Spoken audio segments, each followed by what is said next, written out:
everybody, and welcome again to another episode of Galactic Explorers with myself, the crazy and wild, as always, Daniella, and my beautiful, lovely, talented co-host, Miss Dallas. Today is going to be something a little bit different. We're actually going to bring you an episode with a topic and a theme that we have already planned out and explored, because this is something very important to the both of us that we want to share with everyone. So today's episode, in fact, is titled Think For Yourself.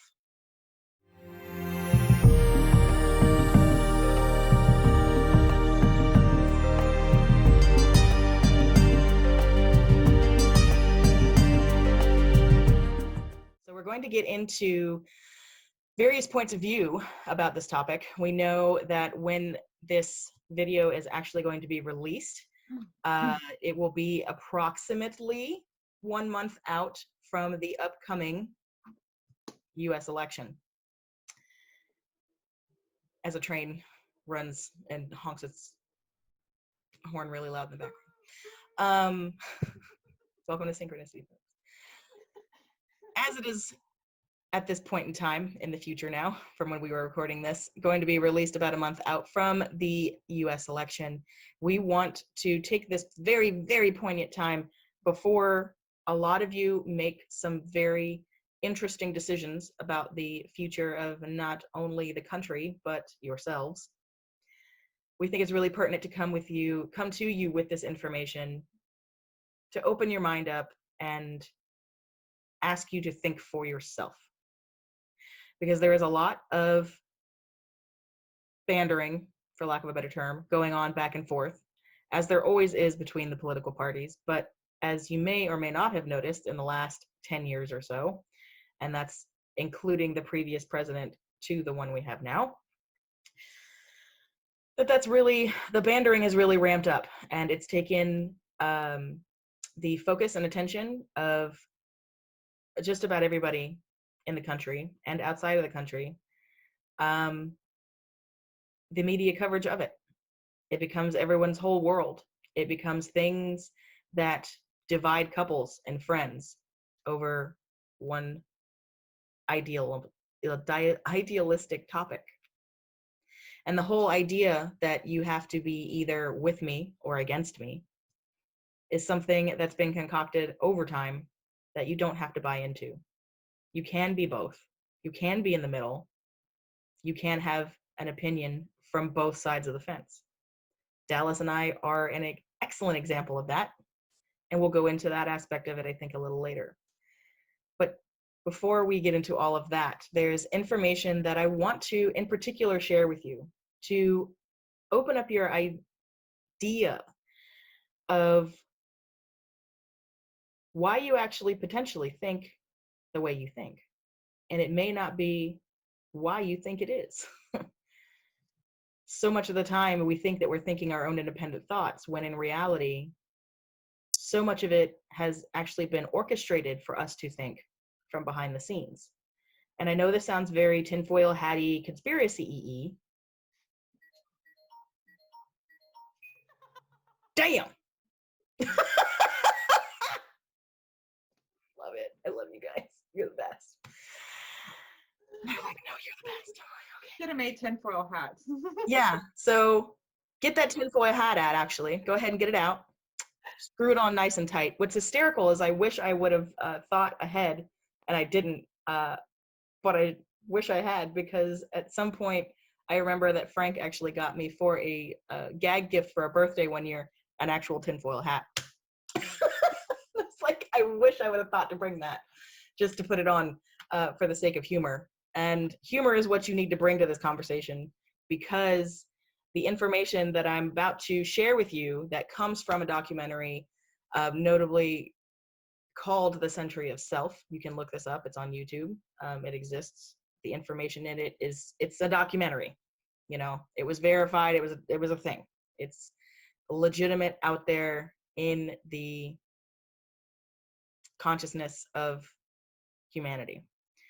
And we're going to start there, because there's so much information, and I'm going to sum it up, but there's so much information in those 4 episodes of that documentary that is literally, hopefully, going to change the way you think about how you think and whether or not you're actually thinking for yourself. Right?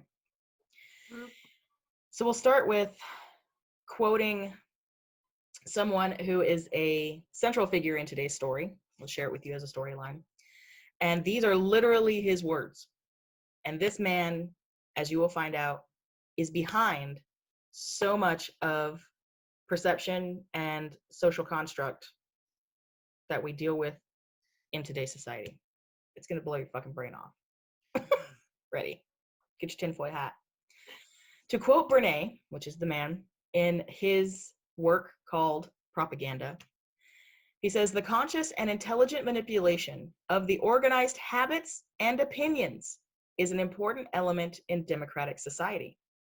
Those who manipulate this unseen mechanism of society constitute an invisible government, which is the true ruling power of the country. We are governed, our minds are molded, our tastes formed, our ideas suggested, largely by men we have never heard of, in almost every aspect of our daily lives, whether in the sphere of politics or business, in our social conduct or our ethical thinking. We are dominated by the relatively small number of persons who understand the mental processes and social patterns of the masses. It is they who pull the wires, which control the public mind, who harness old social forces and contrive new ways to bind and guide the world. I just want to take that one in for a second. It's pretty heavy. Super heavy. It gives me all the heebs. This is a man admitting that the world is controlled by some puppet masters that we have never heard of. And in the information that is going to follow, shared as a storyline, you're going to see where that quote gets its backing. So if it's already scaring you, hold on tight. Don't look away. Because looking away is how we got here in the first place. Mm-hmm. So don't look away. Watch the train wreck. This is going to be interesting. Our story here begins with the relationship between Sigmund Freud, which I'm sure is a name that most of you are familiar with, and his American nephew, Edward Bernays. Bernays invented the public relations profession in the 1920s and was the first person to take Freud's ideas to actually manipulate the masses. He showed American corporations how they could make people want things that they didn't need by systematically linking mass-produced goods to their unconscious desires. Bernays was one of the first main architects of the modern techniques of mass consumer persuasion, using every trick in the book from celebrity endorsement and outrageous PR stunts to eroticizing the motor car and cigarettes. That comes in later, actually. His most notorious coup was breaking that taboo on women smoking cigarettes by persuading them that cigarettes were a symbol of independence and freedom.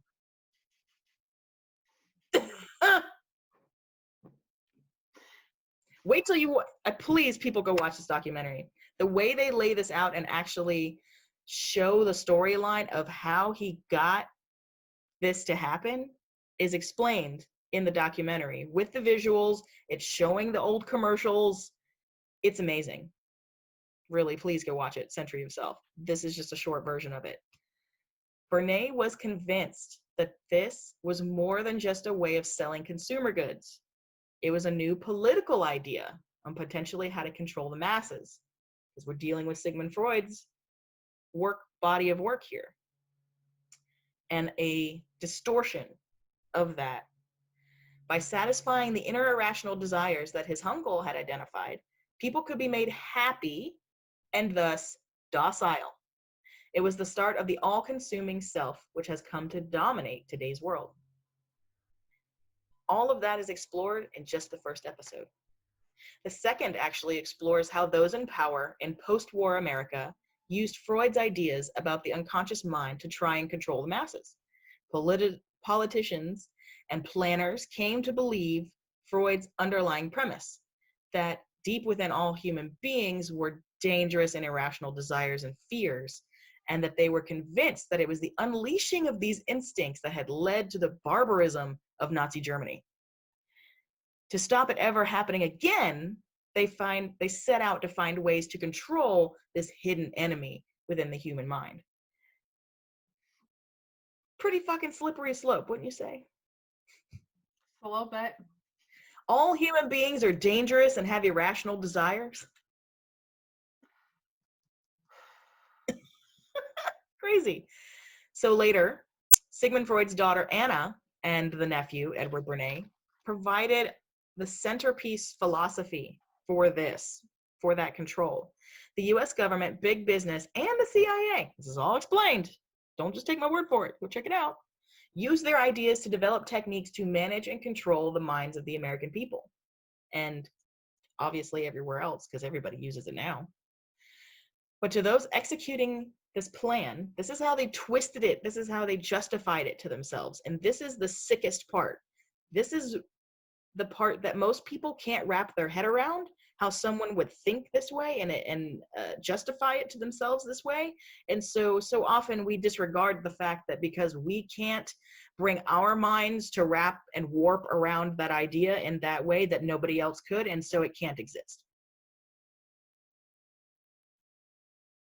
Dangerous, slippery slope. Just because you can't conceive it doesn't mean somebody else can't. Mm-hmm.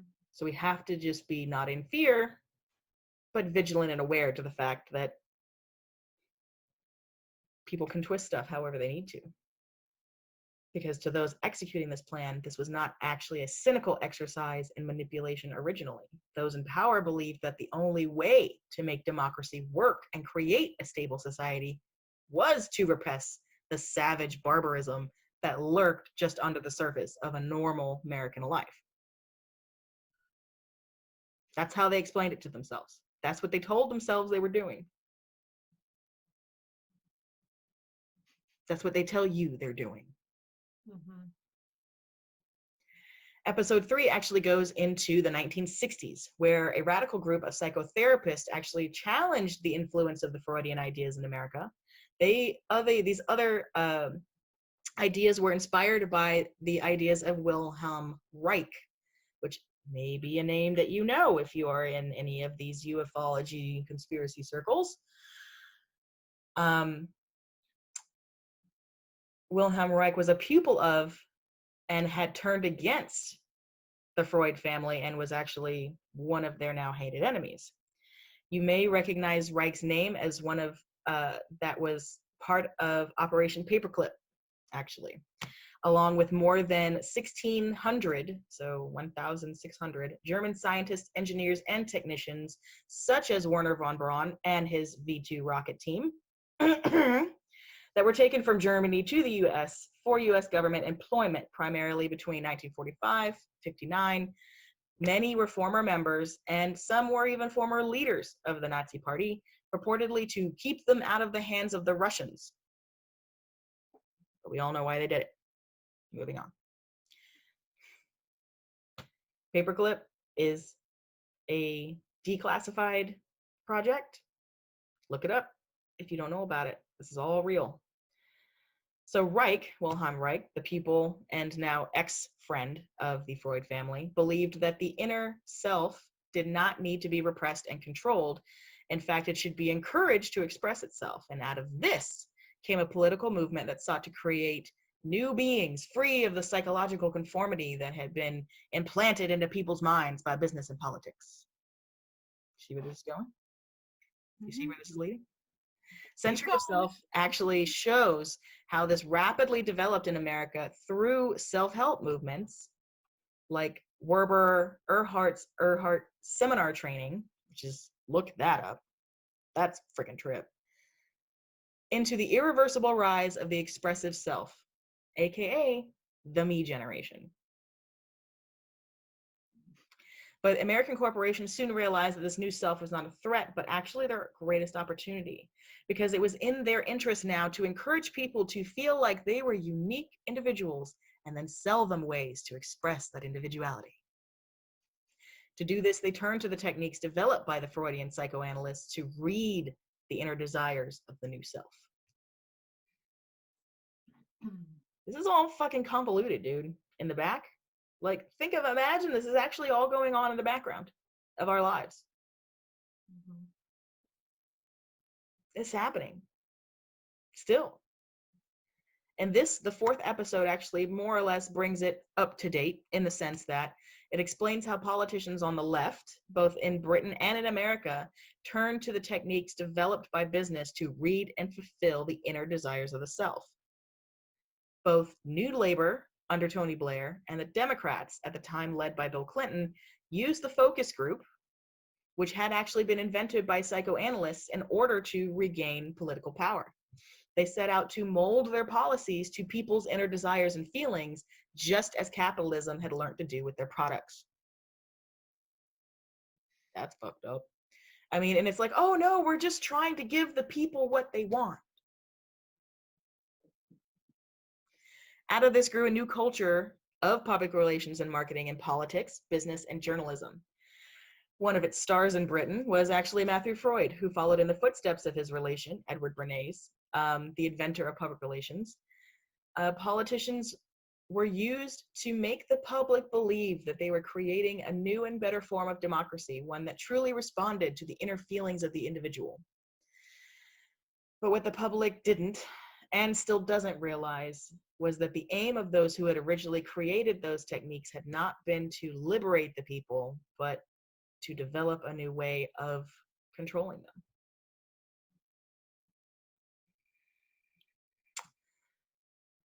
That is Century of Self.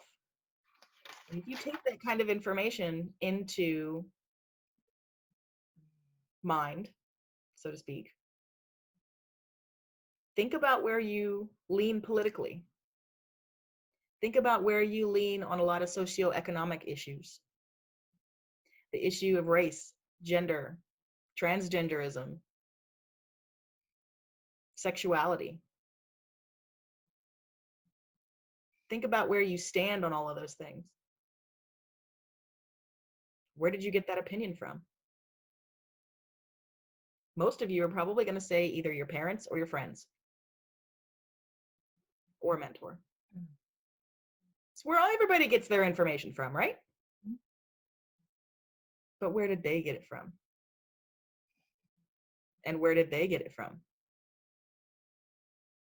Was there any actual independent thought and research done by any of those people in that chain? At this point, 9 times out of 10, nope. They're regurgitating to you what they heard on CNN or Fox News.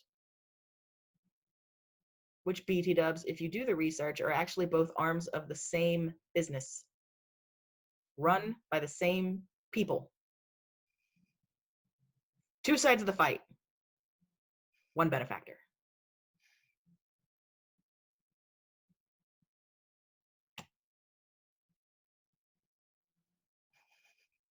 We're coming up to an election. Think about what you think you know.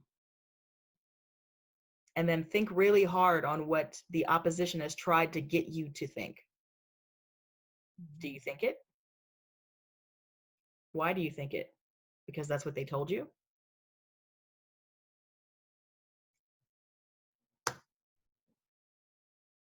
The whole idea here is to question.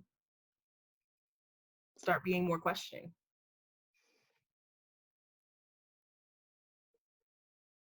Question, question, question, question, question, question. It's a revolving door that will never end. You have to keep asking questions all the time. Even of us. Oh, of course. We're not asking you to not question us either. Mm-hmm. And we want you to do your own research. Look into the stuff we present to you. Yeah, that's why we're doing this. Just to look and think for yourself.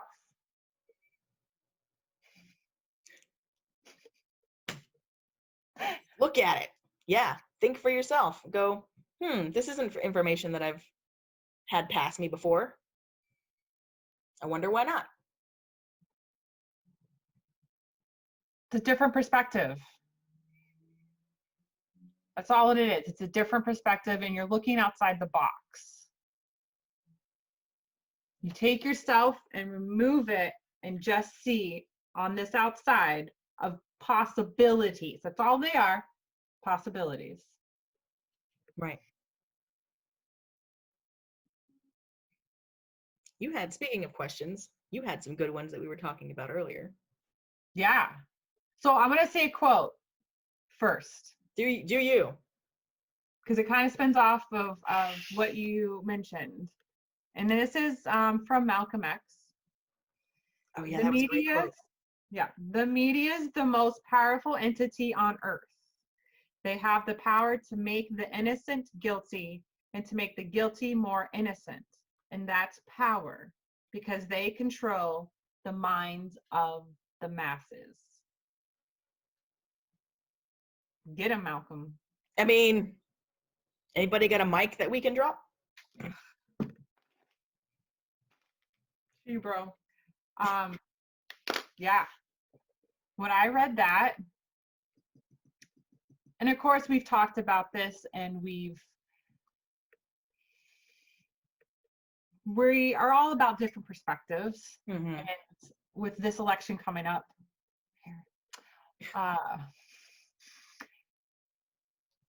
we wanted everybody to think for themselves, to change perspective, to look at it a different way.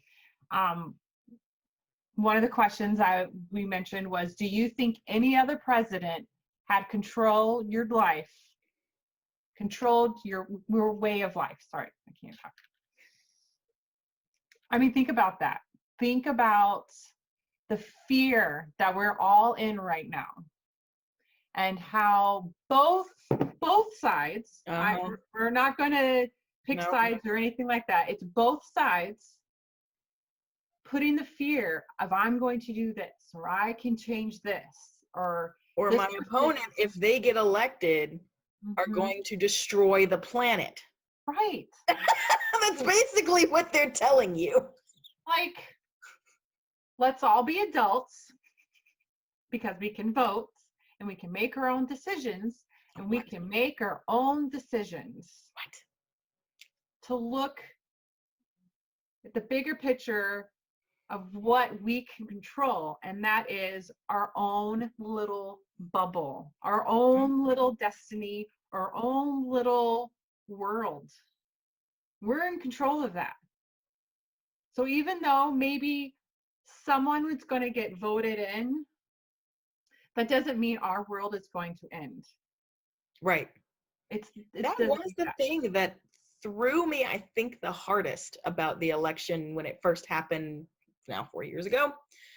Because I got a lot of friends that are on the opposite side of the fence than I am, what you would say, traditionally on, I suppose. And they just fucking lost it. A lot of people did, yeah. They fucking lost it. Mm-hmm. Like, the response in reaction to it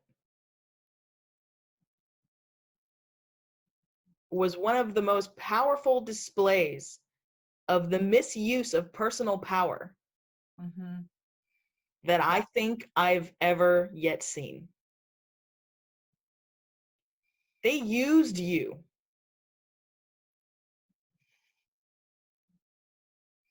Totally.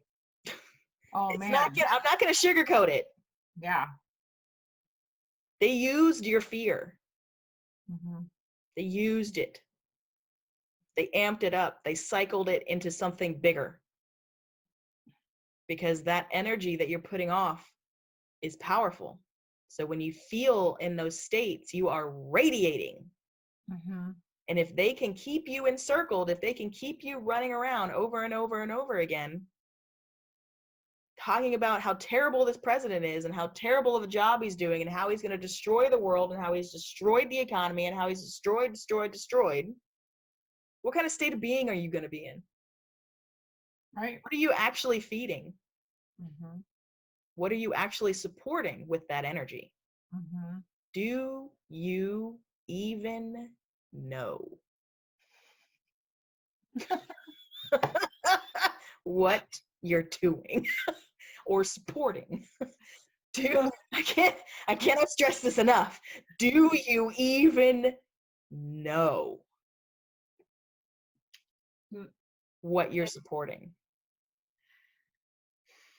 And this came up too, I think, and we're just gonna like touch on it real here because it's gonna be raw, but there were, you know, the whole situation of a lot of these riots going on in the cities.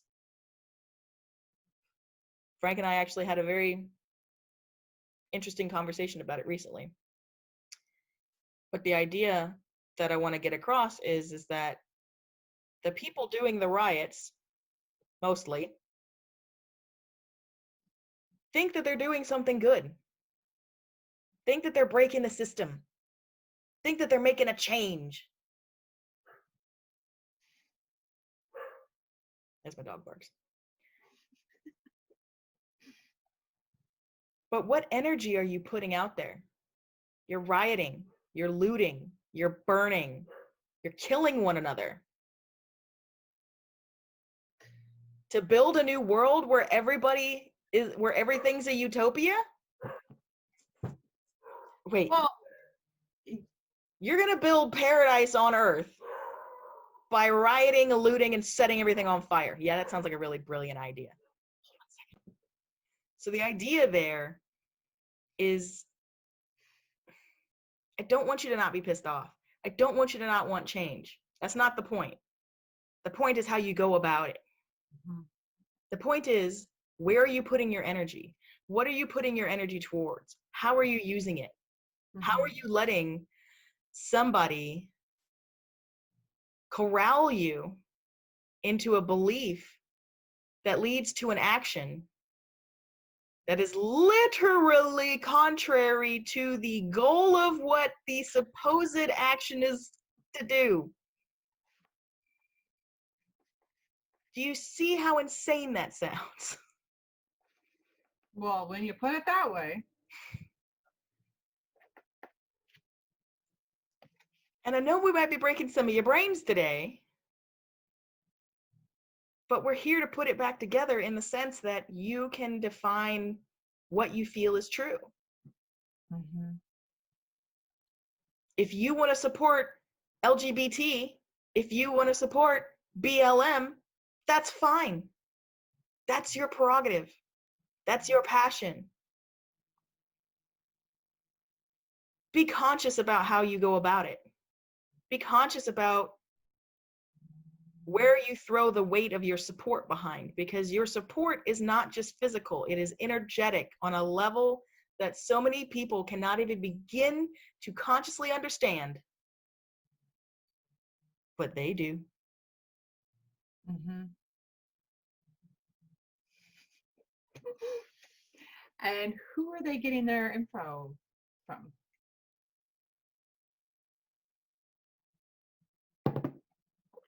For how long has this been going on? Not just the 60s or the 40s or the 30s. It goes back to freaking existence, the time of just all the way freaking back there. And it's gotten to this point where now it's so easily done because we have YouTube and Facebook and the internet and the news is fucking everywhere, and you can access anything in the tip of your fingers just like that. Boom, you have everything you want, but you got to do research on some of this stuff. I'm trying to look up a meme to share with you guys actually right now. Yeah, there's an article I read. Damn it, I'll have to find it. If I will find it, I will send it to you to post. There was a study in 2008 that a newspaper did, that they took 2,000 articles over a 6-year period from the New York Times and the Washington Post. Mm-hmm. Let's see, use blogs. And they use blogs as credible sources. So anyone can say anything just to prove a point about something. because you can get it from anything. Wikipedia, do you think that's all true information? If you pay a subscription, you can alter that info. Can I just say that back in the day when I was going into high school and college, and we were just getting the internet, and to be able to use articles and things like that we had access to on the internet as source material, we were banned from using Wikipedia. Oh yeah, you cannot. Because it was not a reliable source article in Carta. It was not fact checked. It was not peer reviewed. It was nothing. Mm-hmm. So think about that. Yes. Anybody can post anything out there. Even us, if you're listening to us or you go and read what we post, question it. And there's nothing bad about that. It's that you're thinking for yourself. That's how you think for yourself. You question things. It's safe to question things. Yep. It's not dangerous. It's not dangerous to have a different thought from everybody else. That's safe. That means you're outside of the box. You're getting there. You're not plugged into a grid. You're unplugged, and you're your own individual. God, I wish I could find this meme.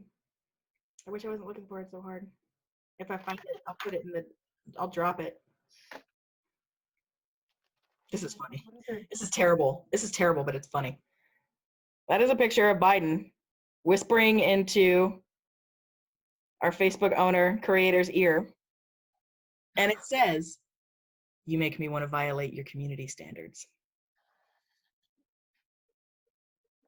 It's a joke, but it's the idea that the political parties can pay to have the certain information deemed false information and thereby censored on Facebook. That is what they're implying.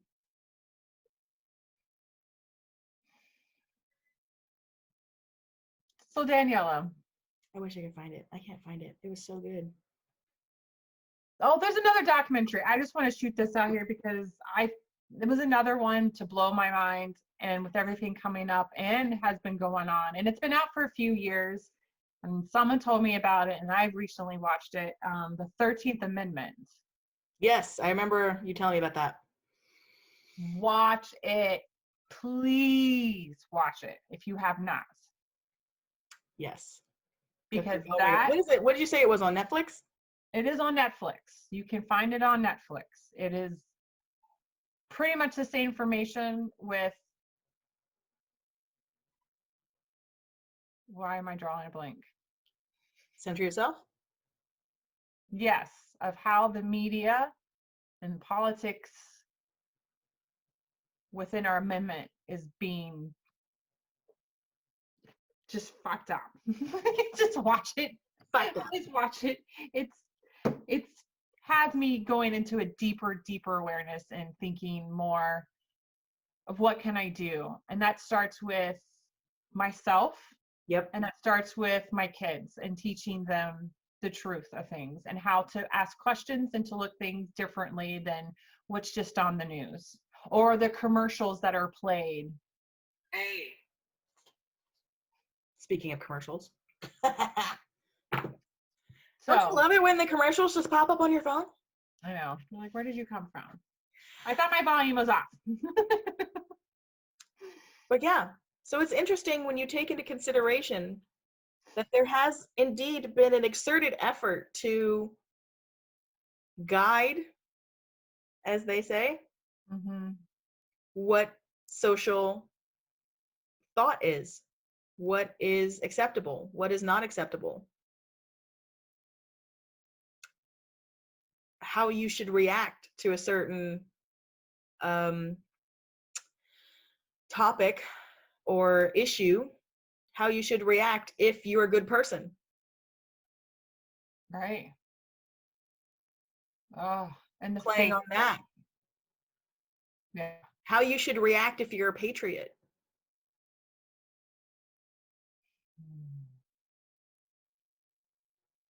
Who's defining what all of these are? And do you have to own them? Right. Do you have to own, yeah, every aspect of one aspect of a philosophy you believe in? Because that's another issue that's been very divisive for friends and family and all of the rest that I've seen literally it break up marriages and all the rest of that, is that I believe a certain aspect of a philosophy. So A, I must buy into all of it, and B, you must buy into all of it too, or we're no longer compatible. Mm-hmm. You have to believe all of what I believe, or I will shame you. I will call you crazy. I will demean you. I will try and take away your power because your difference of opinion threatens what I feel is my power. And that's what they're teaching you. This whole back and forth, all of this political nonsense, a lot of these social issues that we're going through right now, the whole, if you're not with us, you're against us. The fuck? Right? Don't tell me how to live my life. Thank you very much. Thank you very much. And there's lots of aspects that we could go into and point out very specific points of contention in our own society right now, but you all know what they are. The important thing here is to ask yourself, what do you think about them? Why? Why do you think that way? Where did you get that information from? Where did they get it from? Can you do your own research? Can you look for answers for yourself? Or are you just too lazy? You can't be bothered. Is convenience become so much of a part of your life that you can't be bothered to look for your own answers, and you are just willing to accept whatever the person in the position of power that you like has to say because it's easier? It's That's less what got us here. fearful. Yeah, that's what got us here. Mm-hmm. And the only way we're going to break this cycle is not necessarily by who you vote for, even though that is important. It's about recognizing what you think and where it came from and what you're putting your energy actually behind, towards, for. Because there's a lot of people out there that, as in the documentary will explain, both of them I'm sure, that there are people that use these bits of knowledge against us.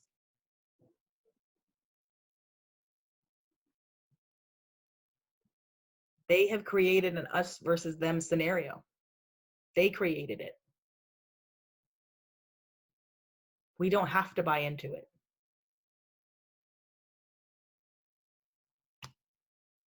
Right. We can choose, and because it's us versus everybody else as well.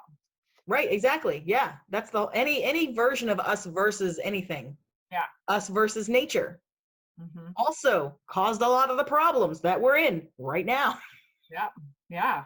That whole, yeah, us versus them in any kind of way, to infer in any kind of way that there is indeed a them at all. Right.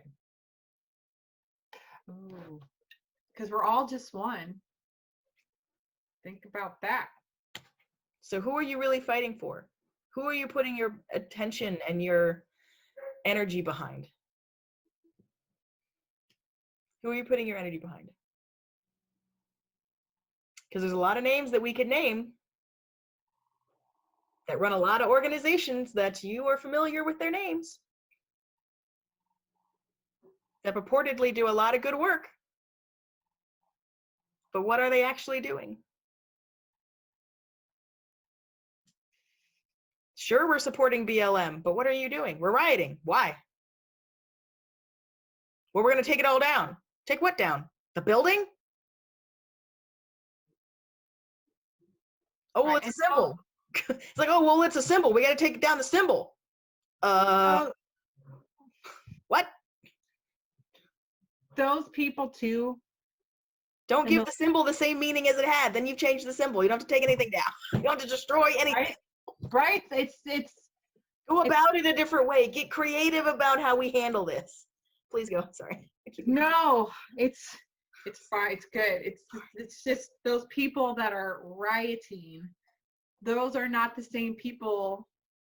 In a sense, there's so many layers to this that support those purposes. Sure. Yeah, they're not truly representative of the people that the movement is supposed to support. There is Absolutely. organizations or whatever you want to call that will cause conflict Mm-hmm. to make it more than what it really is. Absolutely. And then the media will take that because they're owned by the same people. This is not a joke. We're not conspiracy theorists. This is real. You can look it up. Owned by the same people that own the media company, or it's like, their nephew owns the media company. And that's how they get curtailed and very specific edited coverage that tells one side of the story. It blows it out of proportion. Right. On purpose, like you said, to get everybody riled up in fear so they can use that energy to their own means. Yeah. Because those riots right now that are going on, they are not the same energy or the same purpose than when it started as the protest. No, They of course are not. totally off guard and totally different now. They've been hijacked. Absolutely. So, but it's the way the media and the coverage. People that are showing it and talking about it and pointing the fingers at each other to rile everybody up at this moment. Yep. Put you in fear. Yep. Put you in check. Yep. But you got to see it. And you got to go out of the box. And you got to go, nope, not going to do that. All right, that's not mine to carry. That's not mine to be wrapped up in. I'm going to go a different route and support those people that do need it in a different way that will show some type of movement forward in a positive, good way. You know how you could support BLM? Just go shop. Right. Where are you putting your energy? How are you putting your energy? Do you want to support LGBTQ? Sorry, I don't know all the acronyms anymore. Sorry. Back in my day, there was only 3 letters. Sorry. I'm sorry. I'm not trying to make light of it. I know it's a serious issue, but it's true. There's more letters now than there used to be. Support them. Support their businesses. Yeah. Support the people themselves. Yeah, exactly. That are being affected and that are the heart of these movements is the everyday man and woman of those that's who it's supposed to be supposedly for. Or they. Let me just put them they out there as well. Oh yeah, I forgot. I know, I'm sorry, I'm so culturally insensitive. It's okay. It's okay. we love everybody. We do. We love everybody. And I have got, as they always say, I've got friends that are Black. I mean, right? I'm sorry, I had to do it. And I do. And I've got friends of all kinds of walks and things and such and places and whatever. But the idea is to not try and label it so much, but to support the person that it's supposed to be supporting. So if you want to support BLM, if you've got a friend that's struggling, reach out to them. See how they're doing. You don't have to give them money. You don't have to do anything. Just give them a shoulder. Right. Ask them how they are. If they need help with anything. Maybe they just need somebody to talk to. Maybe they just need somebody to sit and have a beer with and defrag. Yeah. Because the people that I know, how do I say, in all of these cultural issues right now, all of them are sitting back going, what the fuck are they doing? Yeah. For instance, a lot of and we're going to end it close to here because now we're going to start getting controversial and blah, blah, blah, blah, blah, which is fine. But I want to end it on this kind of idea for you guys. And I'm sure that you can reflect into your own life and go, oh my God, yeah. Is I've got, for instance, this one Black friends couple that she's about to have a baby in December, and all of this shit is going on, you know, and she sits there and she tells me, she's like, I worry for my husband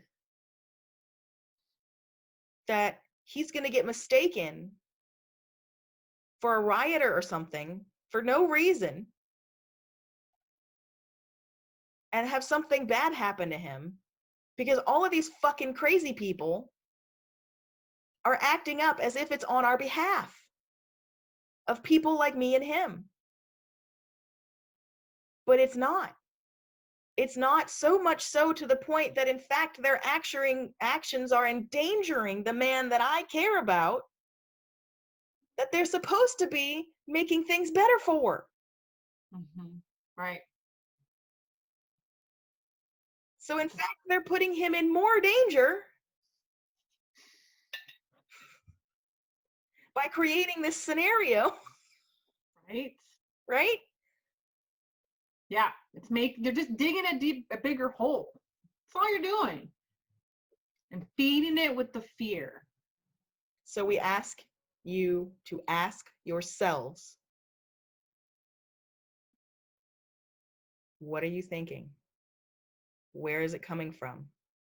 Why do you think that way? Do you know? Do you really know? And how can you constructively, creatively redistribute your own energy to actually benefit the things that you believe in, rather than just blindly following how they say it's going to work?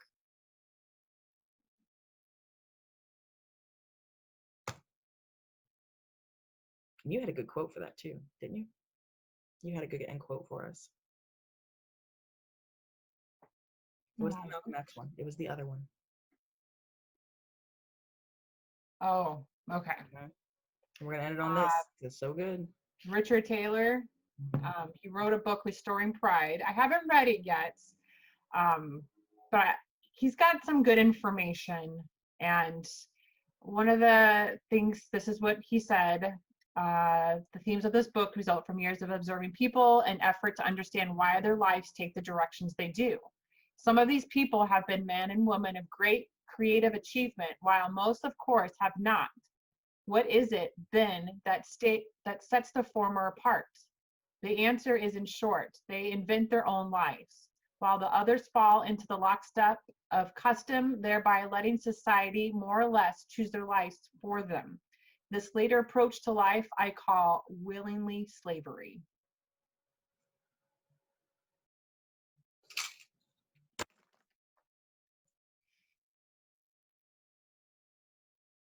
So I want to end that too, or kind of have a say of By all means. imagine a big plug,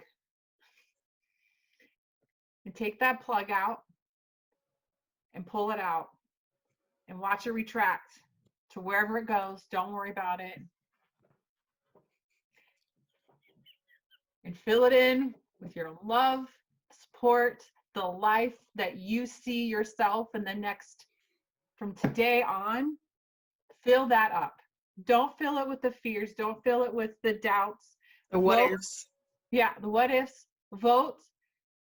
Pick the person you feel is in your highest vibration for you, and that is what you go through. Vote for your states, Congress, go down the freaking line, do your research, but then ask yourself and be true to yourself when you unplug. Think for yourself. Think what's the best for you. Think for yourself. That's all I say. Don't be a willing slave. We are all breaking our chains. Let's do it. My color might be different, but I'm still here as a human being with all my other human beings. We are all in this together. Right. Yeah. There's tons of programming that I've had to go through and break. That was programming that they received, my parents received from their parents and their parents and their parents and their parents. I mean, this has been passed down for generations as to why we believe what we believe, what we think, why we think it, why we have certain opinions about these issues. Is your opinion your own? So in short, over the next month, think for yourself and see what happens. So thank you for joining us. We'll see you next time. I know, heavy shit. We're gonna drop it right here. We're just gonna take a deuce right on your desk. We're just gonna leave it right there. We love you.